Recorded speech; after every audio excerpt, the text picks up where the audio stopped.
Okaeri! Welcome back to my channel, Made Between the Pages. My name is Taylor, and today we're going to be doing my Asian Readathon, or May, wrap-up.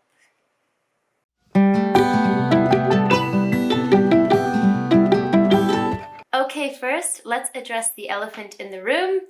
Yes, my hair is different than it has been since I have been on BookTube. This is actually my usual style. It is much shorter with shaved sides and a shaved back. And this is typically how I wear it, but I started my BookTube channel when we were in quarantine, so I hadn't been able to cut my hair for quite some time, and so what you saw was kind of the grown-out version of this. But I finally, the emergency status was lifted in my town, so I was able to go get my hair cut, and I just feel like I'm me again. Does anyone know that feeling? Like when you have a haircut that it feels like you, and then when you finally get it back, it's like, yes! So that's how I'm feeling. So I'm feeling refreshed, I'm feeling good. So let's go over my wrap-up. So first, I'm going to go over the Asian Readathon portion of my TBR, which had 4 prompts. So I didn't finish all of the books that I put on the TBR, but if I do a little bit of like Tetris reshuffling with which books match which prompt, I did pass the readathon, so yay! So I'll go through those books first. The first prompt was to read a book by any Asian author, and for this one I read The Boat, which was inspired by the book by Nam Lee, or Lei. I'm not going to pretend that I know how to pronounce things on this channel. We know this. But a Vietnamese author, I believe. And then I read the adaptation of that book by this person here. And he did a webtoons or webcomic adaptation of the original book. And this was recommended by Read with Cindy in her video where she announced the readathon. So I decided to read this, and I hadn't read many books by Vietnamese authors before, and this book is, or this webtoon adaptation of the book, is supposed to give you an insight into what Vietnamese people go through when they're trying to come to America as immigrants. And it was definitely hard-hitting and heavy, but I think it was a necessary read because it gave you perspective for how much people go through to try to come to, well, I'm not in America right now, but come to my home country, and how they really come with the intention to make a better life for themselves, or why else would they go through such torturous situations. So I think it's a really important read for people to understand the mindset behind not just why Vietnamese immigrants may come to America, but why all immigrants do. Prompt number 2 was read a book by an Asian author or with an Asian character that you can relate to. And for this one, I read Convenience Store Women by Sayaka Murata. And this is about a woman who works in a convenience store in Japan. And I thought this was an autobiography or written by the author about the author, but this is not the case. It is a fiction book, so I misconstrued that in my TBR video, but the author was a convenience store worker, and so she's kind of familiar with that lifestyle. And it's a book about a woman who works at a convenience store even though she's in her late 30s, and in Japanese society this is not a thing that you do, especially if it's part-time work. People follow societal, it's the word I'm looking for, ladders, societal structure very closely in Japan. So the fact that she is nearing the end of her eligible days as a woman, and she's not married, and she's still working at a convenience store rubs a lot of people the wrong way. And I ended up giving this book 3 stars. I liked the premise of it, but I felt like Murata's application of that was a little convoluted. Like, she called into question Japanese society and how we says it we, not Japanese.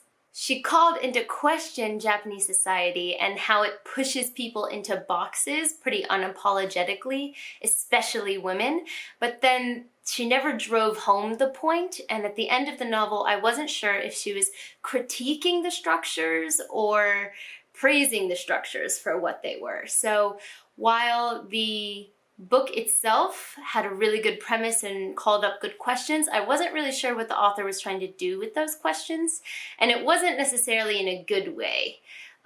So I ended up giving it 3 stars. Something I was also unaware of in this book is I'm pretty sure that the main character in the book is autistic. It's not explicitly stated, but she has a really hard time. It's mentioned many times in the book that she can't understand how humans work. She has to copy humans to kind of make herself seem like one. And while that's a good thing to have in a book, and representation is always welcome, that aspect of how Japanese society treats people who stand out or are not normal wasn't explored enough for my taste, because that's a big issue in Japanese society. I forgot to tell you guys my star rating for The Boat. I ended up giving it 4 stars because while I think it was very impactful, it made me want to read the book to kind of get the full story. So for the webcomic, I ended up giving it 4 stars. Prompt number 3 was read a book by an Asian author with an Asian character that is different from you. And for this one, I read Steel Crow Saga by Paul Kruger. Paul Kruger is Filipino-American, so I can't relate in the sense of his cross-section of identities. And he's also a man, and I do not identify as a man. I am a woman. This book was actually my most disappointing read of the Asian Readathon. I had put this book on my 5-star recommendations list because it seemed like it had almost everything that I wanted in it. It had like Pokemon style creatures that you bond with. It had Avatar, The Last Airbender style magic systems with controlling metal, and it just seemed amazing. But there were some pretty disappointing aspects of this book for me. The good points were the world building was really interesting. It was clearly based on real world cultures like Japan, the Philippines, Korea, China, and I believe India were all influences. And I thought that the way that Kruger included real world parts of that culture, such as food or aspects of language, was really interesting and fun to read.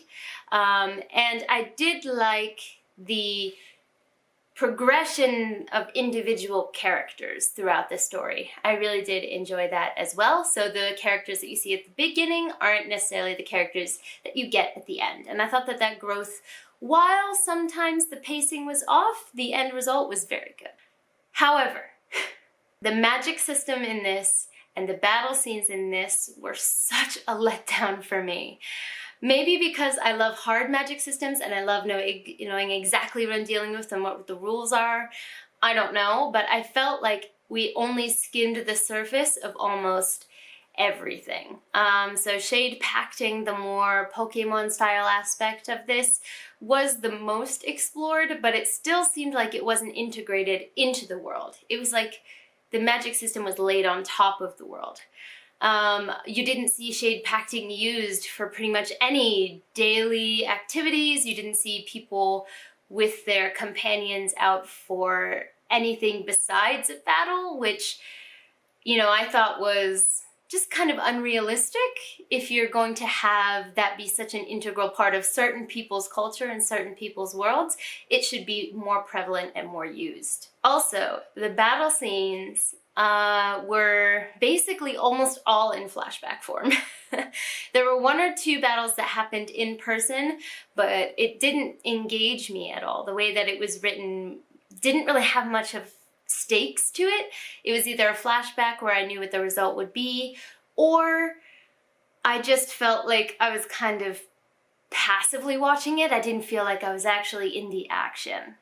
So those 2 aspects of it were really big letdowns for me. And also the equivalent of metal bending that was in the book was not explored nearly enough for my taste. Like, why are certain people able to do it and others aren't? And the rules are just really unclear, so I'm not sure if you need to be touching metal or not in order to use it. Like, some of the characters were able to manipulate metal from a distance, but at one point in the book, someone is being kept captive near the beginning of the book, and there are metal weapons all around him, even though the place where he's being kept, they were careful not to have any metal in it, but he wasn't able to utilize the metal that was around him. So there were some inconsistencies with the magic system, and that kind of left me feeling lackluster about it because I didn't really know how it worked. And finally, while I did like individual character growth, there were some characters that I felt I was told rather than shown what they were like. So there's one character in the book who is supposed to be the smartest character like in the world, and I could understand why. And I could understand if it was only that character's perspective thinking they were smart, and then, you know, that's in contrast to what other people see, but other characters tell you many, many times how smart this character is, but they're constantly outsmarted and constantly outwitted, and it just was very like, I'm not seeing what you're telling me. So even though this is kind of turning into a rant, I didn't hate the book, but I think that my expectations were so high, it was on my 5-star prediction list, that I just kind of felt a little meh about it in the end. But the world building and the political machinations in it were very good, so I ended up giving it a middle of the road 3 stars. And prompt number 4, read a book recommended by an Asian booktuber or friend, basically an Asian person. So for this one, I read Funny in Farsi, which was recommended by Poroline. I'll put her picture here and her description, or her channel down below. Please go follow her. She is a wonderful booktuber, and she recommended this in her Asian Readathon TBR video, I believe is the video it was in. And I had never read a book by an Iranian author before. So Poroline is from Iran, and so is the person who wrote this book. And it's about a woman who goes from Iran to America, and her adventures, her misadventures along the way. And this book is phenomenal. I gave this 5 stars. I loved it. It's called Funny in Farsi for a reason. I laughed out loud so many times reading this book. And she centers the story a lot around her father and her other family members and their kind of mishaps and their adventures going between 2 cultures. And her sense of humor is just... And the book also does have serious topics, especially like how people's interactions with her changed after America's relationship with the Middle East soured, but she did come to America the first time before that happened, so she has this contrast in the book, and she sprinkles in serious topics that I think were handled really well. But overall, it is just a phenomenal read. Please read this book. I promise you, it will make your day. It will make you want to eat Iranian food because, God, the descriptions in this book are so good. And it will teach you many, many things. That concludes the Asian readathon aspect of my TBR. So next I have 3 more books that I read just as a regular TBR list. The first one is Shortfall by Robert Jackson Bennett. If you've been watching my channel at all, you know that I was waiting with bated breath for this book. I have Foundry Side behind me. This is the first book in that series, and this is the second book. And Book Depository, I love them for their free shipping, but they make you wait. So I waited almost a month for this beauty to come in.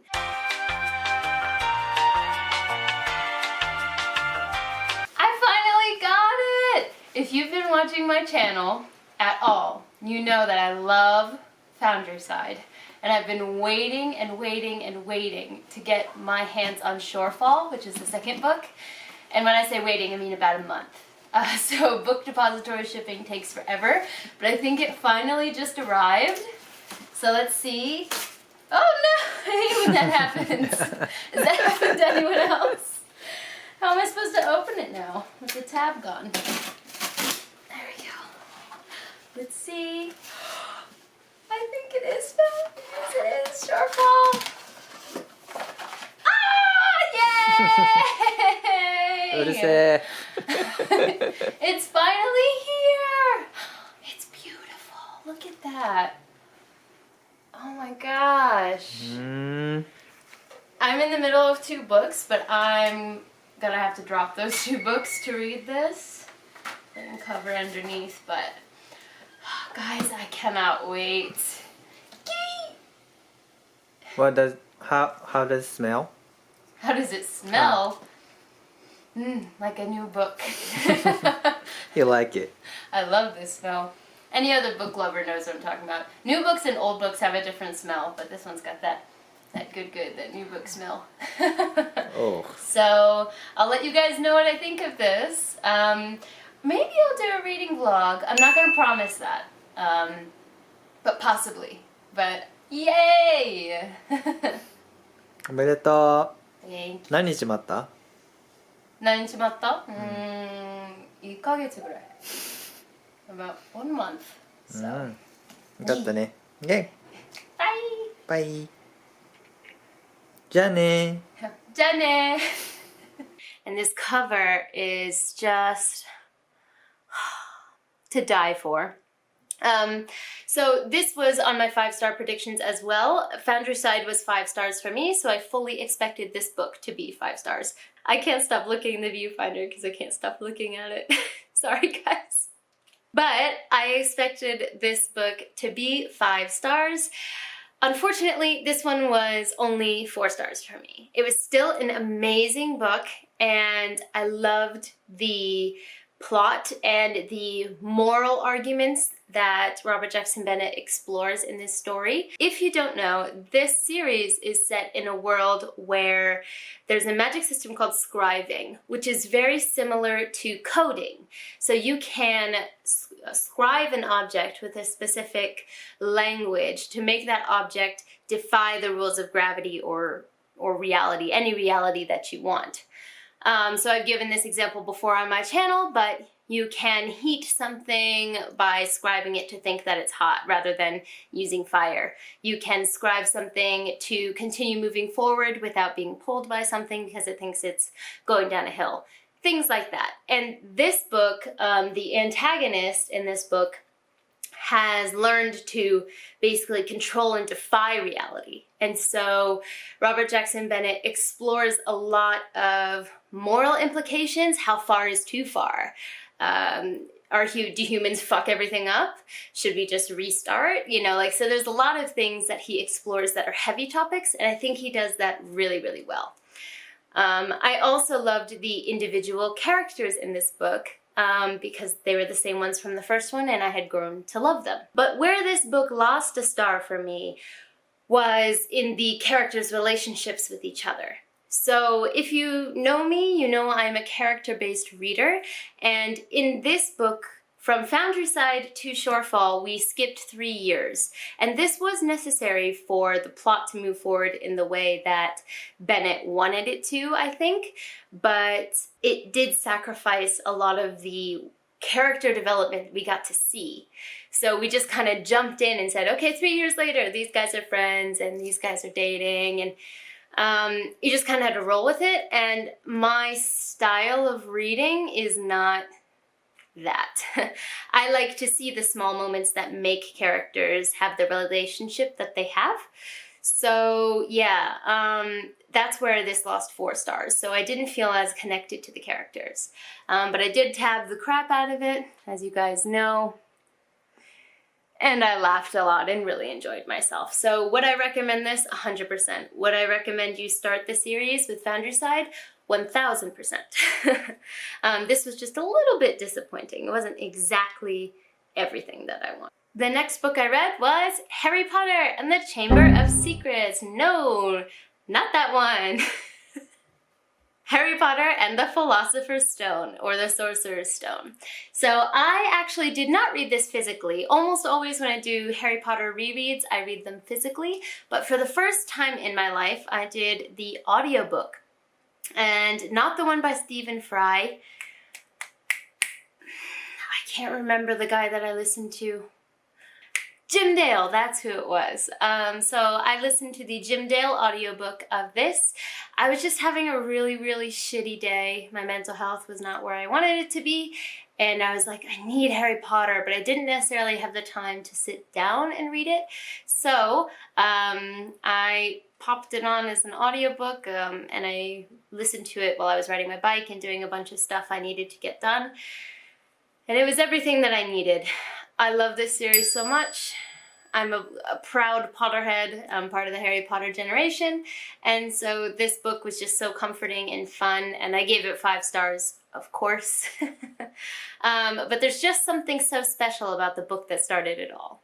And I respect people who watch the movies and aren't necessarily readers, but for me, the part of these books that always jumps out to me during rereads is the little tiny details.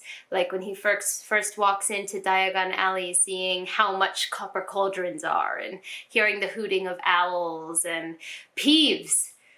You know, like I love this series. Does anyone else have a hard time explaining books that they love with their whole heart? That's what's happening to me right now. But you know what? You know. You know. And finally, I read The Darkest Minds by Alexandra Bracken.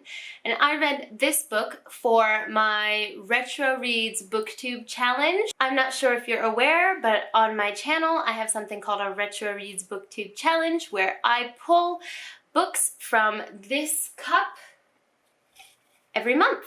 There are 15, I believe, books in here that were published before 2015 that are like BookTube darlings, were really popular within the community that I never read because I came to BookTube late. So I pull one of these out every month and I read it. So I'll put this here. So for the month of May, I was supposed to read The Darkest Minds, and I ended up giving this book 3 stars. I think it was pretty good for the time that it was written. It kind of checks all of those boxes, but for me there were a couple things that really didn't hit right. I may drop this down to a 2.5 upon further reflection. I haven't quite decided, but right now it sits at a 3.